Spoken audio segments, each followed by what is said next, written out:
ആരും സഹായിക്കാനില്ലാത്തത് കൊണ്ടാണ് നമ്മളോട് ഇങ്ങനെ പറഞ്ഞു. അപ്പം അങ്ങനെ നമ്മൾ ഒരു വീട് ചെയ്ത് കൊടുക്കാമെന്ന് തീരുമാനം ചെയ്തത്. സന്തോഷമായില്ലേ? സന്തോഷമായി ടീച്ചറെ. അയ്യോ ഇതുവരെ സന്തോഷമൊന്നുമില്ല. ഇത് സ്വപ്നമാണോ യാഥാർത്ഥ്യമാണോ എന്ന് പോലും അറിയത്തില്ല നമുക്ക്. ഉറക്കം തെളിയുമ്പോഴൊക്കെ ഈ വീട് പൊളിച്ച് വെച്ച് ഇത്രയും പണിത് വെച്ചല്ലോ എന്ന് ഓർക്കുമ്പോൾ ഒരു അത്ഭുതമാണ്.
വീടാണോ എന്ന് പോലും സംശയമായിട്ട് തോന്നുന്നു.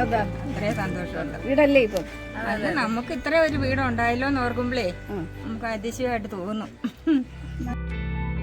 തൃശ്ശൂർ ജില്ലയില് തിരുവില്ലാമല എന്ന് പറയുന്ന സ്ഥലത്ത് മലേശമംഗലത്ത് ദേവകിക്കും ദേവകിയുടെ കുടുംബത്തിനുമായിട്ടാണ് ഇന്ന് നമ്മൾ 298ാമത്തെ സ്നേഹഭവനം വിദേശ മലയാളിയായ ജോസ് കരികുളത്തിൻ്റെയും ബിജു കരികുളത്തിൻ്റെയും സഹായത്താൽ 2 മുറികളും അടുക്കളയും ഹാളും ബാത്റൂമും ശുചിമുറിയുമുള്ള ഒരു വീട് നിർമ്മിച്ച് നൽകാനായിട്ട് സാധിച്ചത്.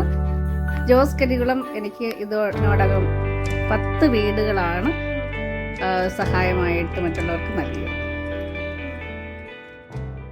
നല്ല വീടുണ്ടല്ലോ എന്ന് ഓർത്ത് മരിച്ചാലും അതിനകത്ത് കിടക്കാമല്ലോ നല്ലപോലെ, അങ്ങനെ ഒരു സമാധാനമുണ്ട്. ടീച്ചറിനോട് എന്നും ഞങ്ങൾ കടപ്പെട്ടിരിക്കും. ഞങ്ങൾക്ക് വീട് വെക്കാനായിട്ട് പൈസ തന്നാൽ അവർക്ക് വേണ്ടി ഞങ്ങൾ ദൈവത്തോട് പ്രാർത്ഥിക്കും. പിന്നെ ഞങ്ങൾക്കൊക്കെ വീട്, എനിക്ക് ശ്യാമയ്ക്കൊക്കെ വീട് തന്ന പോലെ ടീച്ചറിൻ്റെ അടുത്ത് സഹായം ചോദിച്ചു വരുന്നവർക്ക് പറ്റുന്ന പോലെ ടീച്ചർ കൊടുക്കാൻ തോന്നട്ടെ എന്ന് ഞങ്ങൾ ഓർക്കുന്നു.